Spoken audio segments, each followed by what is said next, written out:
Hey guys, and welcome back. As you've seen from the title of this video, today we are going to be discussing Pressy writing for Judicial Services exam. A lot of states have questions on Pressy writing. You'll find it in a lot of states, and it has a good amount of weightage. So over here on your screen, you can see a question from Delhi Judicial Services, and this is a question for 40 marks, which is a significant amount of marks because 40 marks is usually the big judgment writing questions that you get in Delhi Judicial Services. So, for an entire judgment, which includes law, it includes for you to put up issues and analyze the evidence and provide judgments and give your conclusion. You get 40 marks, and then you get 40 marks for doing Pressy writing. So, it's a low hanging fruit again. You can use it to leverage your marks, get higher marks in the mains. Because if you get higher marks in the mains, then there is a good amount of evidence that there is a correlation between mains marks and interview marks. You get good marks in the mains, usually the interview board or the judges in the interview will maintain the same rank in the interview as you got in the mains, unless something goes exceptionally sideways in the interview. Mostly, if you have high marks in the mains, you get high marks in the interview.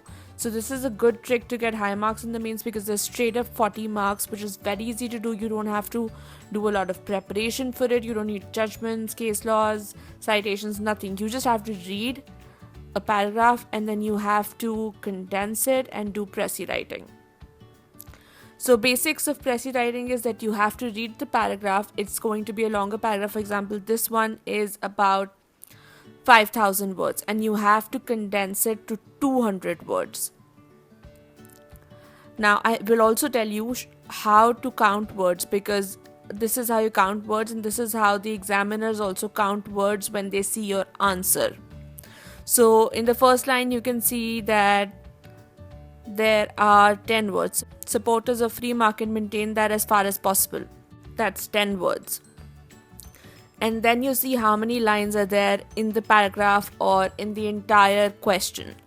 In the first paragraph, there are 11 lines and there are 10 words in the first line. So they just take whatever is in the first line. So for example, 10 words in the first line, they'll just multiply it by 11.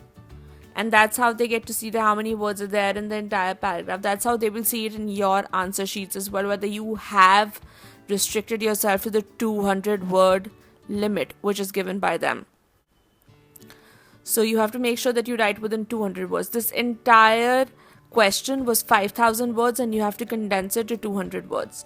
So today we are going to be discussing how to do that. Alright, now so let's get into it. I will show you how to do the first paragraph now. The first paragraph says supporters of free market maintain that as far as possible, individuals should be free to own property and enter into contracts and agreements with others regarding the prices and wages and profits. They should be free to compete with each other to gain greatest amount of benefit. This is a simple description of free market. So you can see that in this first line, they're basically just describing what free market is. It's a basic description and what's the benefit of free market. That's what they're saying. Then let's see the second line. What does that say? What is the main crux of the second line? Let's find out. So it says supporters of free market believe that if markets are left free of state interference, the sum of the market transactions would ensure a just distribution of benefits and duties in society. Those with all the merit and talent would be rewarded according to their competence, and the incompetent will get a lesser reward. They would maintain that whatever the outcome of the market distribution, it would be just. So basically, in the second line, they're showing the benefits of a free market economy. The first line was describing free market, and the second it was saying that state should be minimal, state interference should be minimal, and a free market will lead to a just and equitable market. So this entire two lines, 110 words. Now, one of the biggest piece of advice I can give you for Pressy writing is that first of all, you read the paragraph, you see what the crux is, what is the main theme, what is the topic of this question.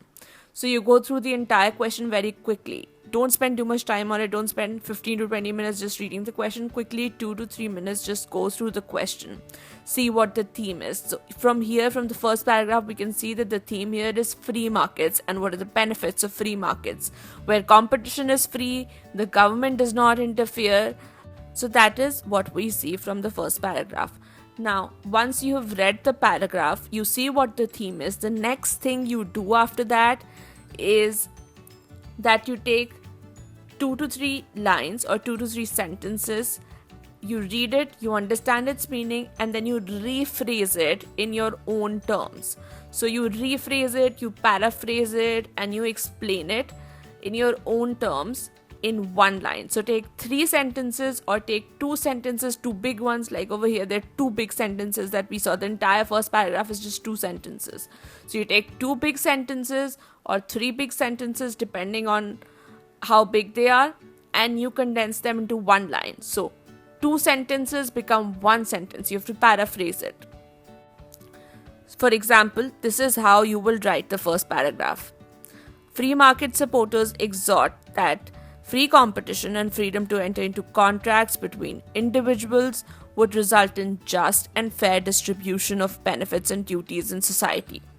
They believe that the free market forces with minimal state interference would lead to a meritocracy where competence and talent is rewarded. So you can see here that we have described free market. We are saying that free market supporters say that it would lead to a just distribution of assets, of resources in society, and that free market with minimal state interference will lead to a meritocracy. So where competence is rewarded and those who are incompetent are automatically eliminated. That was the crux of the first 2 sentences. If you go back and you see the first 2 sentences, that's what they kept talking about. That there should be freedom to enter into contracts, the state should just be limited, there should be minimal state interference, and if there is free market, then the distribution of resources will become just, the society will be more merit based, it would be more competent and efficient. So they kept saying that. This is the crux of the first paragraph that we've made. And now I will show you how to do the entire Prezi from this DJS question. But this is how we did the first paragraph. We took 2 big lines. We understood the context of it. We understood what the theme was, what the topic was, and then we paraphrased it in our own language. So remember this as a role. Take 2 to 3 lines and make it into 1 line. Take 2 to 3 lines and make it into 1 line. That will automatically make sure that you come within the 200 word limit. Now let's see what the next paragraph says. The next paragraph says that, however, not all free market supporters today would support unregulated markets. Many would now be willing to accept certain restrictions. For instance, state could step in to ensure a basic minimum standard of living to all poor people so they are able to compete on equal terms. But they might argue that even the most efficient way of providing people with basic services might be to allow markets in healthcare, education, and such services to develop. In other words, private agencies should be encouraged to provide such services, while the state policies should try to empower the people to buy those services.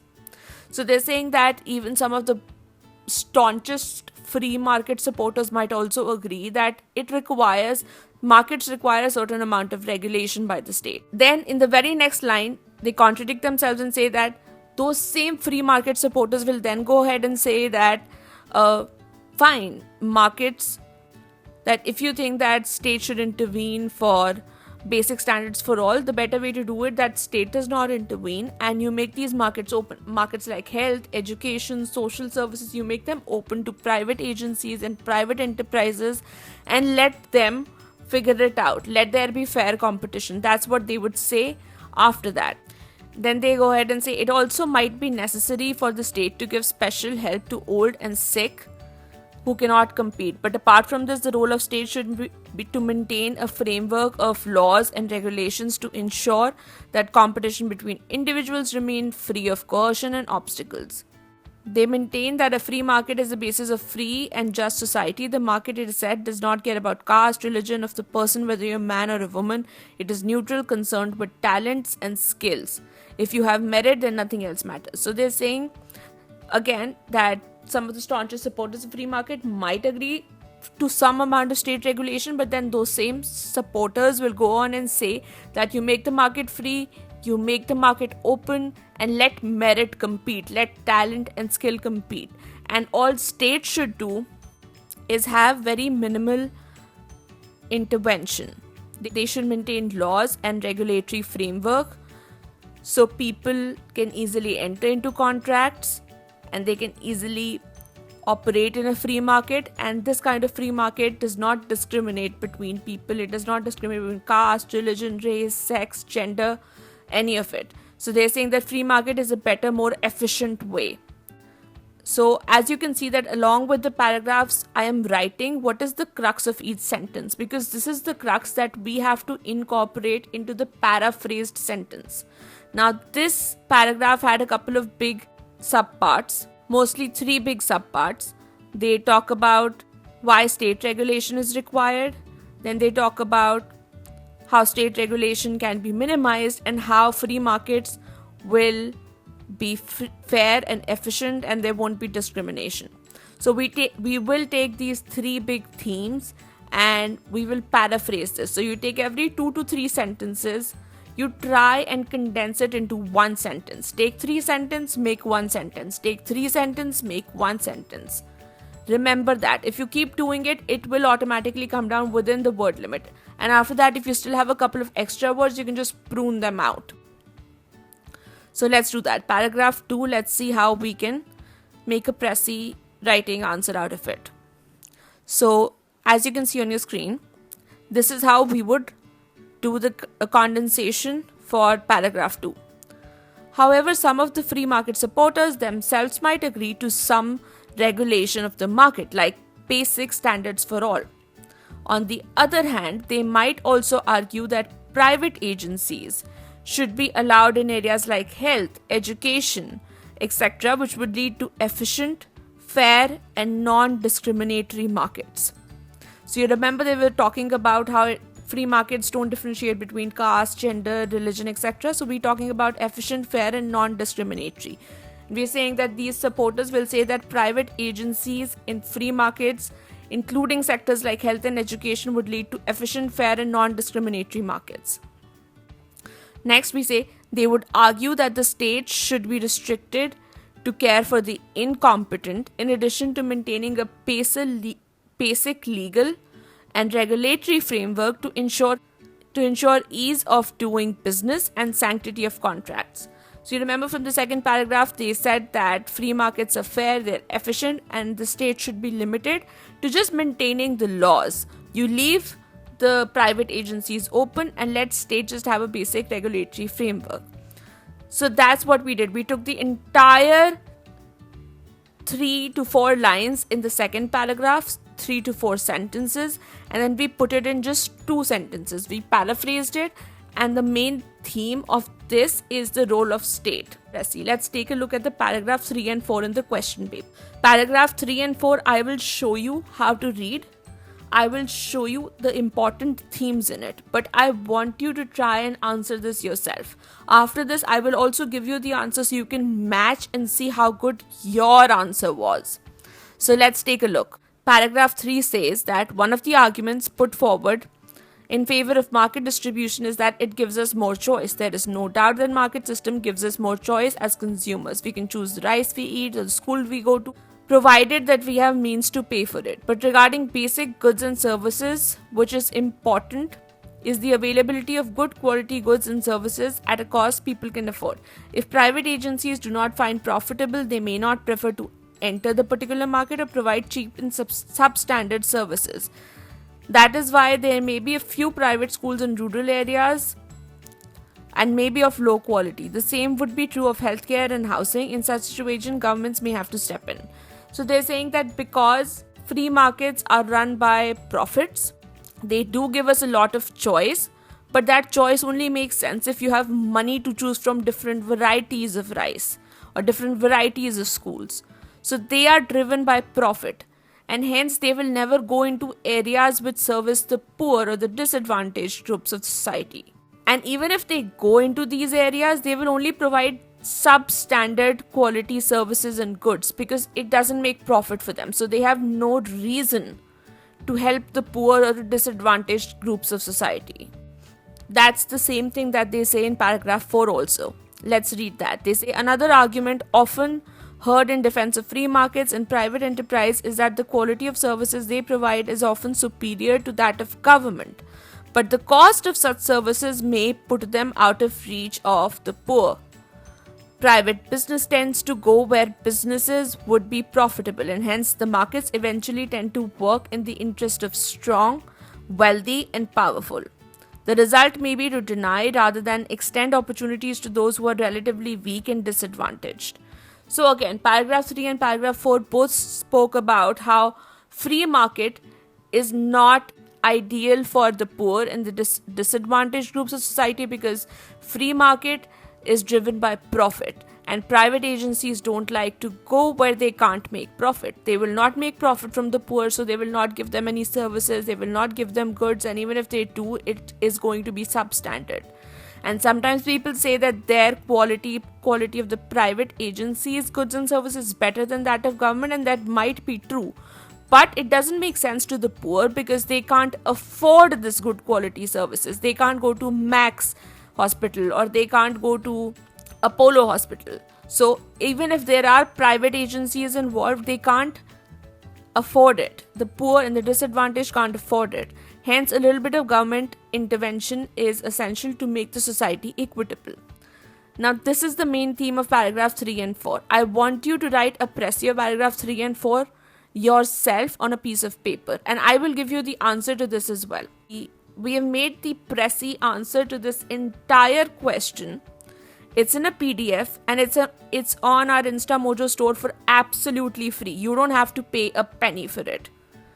I just want you to be able to do this yourself. You have seen how we made the précis for paragraph 1 and paragraph 2. Check that out. Then paragraph 3 and 4, try and do the précis writing yourself. Once you've done it, you go to our InstaMojo store and you download the PDF, and then you can match your précis to the answer that we have given. So you can see how good of a précis writing you've done.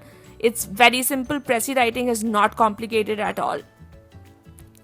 As long as you take 2 to 3 sentences and you make one sentence out of it, you slowly understand what the theme or the topic of that paragraph is, and then you paraphrase it in your own words, you will be just fine. At the end of your précis, you can calculate how many words are there approximately by using the method we told you about in the beginning of the video. Count the words that are there in each line and then multiply them with the lines. So you will get approximately how many words are there in your précis. It has to be 200 or less. After you finished writing the précis in the mains answer sheet, it is also advisable that after your précis you just write in brackets how many words are there. The examiner will only be impressed with it. So you can just write approximately 185 words or approximately 190 words. So you may ask that how do we find we'll do the précis writing, but then how do we get the answer that you've uploaded? All you need to do is go to our InstaMojo store, and over there you see the very first thing is DGS 2014 précis answer solved. It is absolutely free, anyone can get it, but it's better if you write your précis yourself in paragraph 3 and 4 and then you get the answer and then you cross check with it. All you have to do is click on get it. They will ask you for name, email and phone number. So provide whatever your name, email and phone number is. It has to be valid for this to work. So make sure you provide a valid email and a valid phone number. And then it will say payment successful, even though there is no payment to be made. That's just the way the message is shown. This answer is absolutely free. You will not require to pay anything. After that, click on the download button, and as you can see at the bottom of the screen, your answer will be downloaded. Make sure you hit download button, the big green download button, so you get the PDF. Then match that answer with your answer and see how well was your précis writing. If you have any more questions, feel free to ask anytime. We hope you enjoyed this video. Make sure you hit the subscribe button so you get notified of new videos.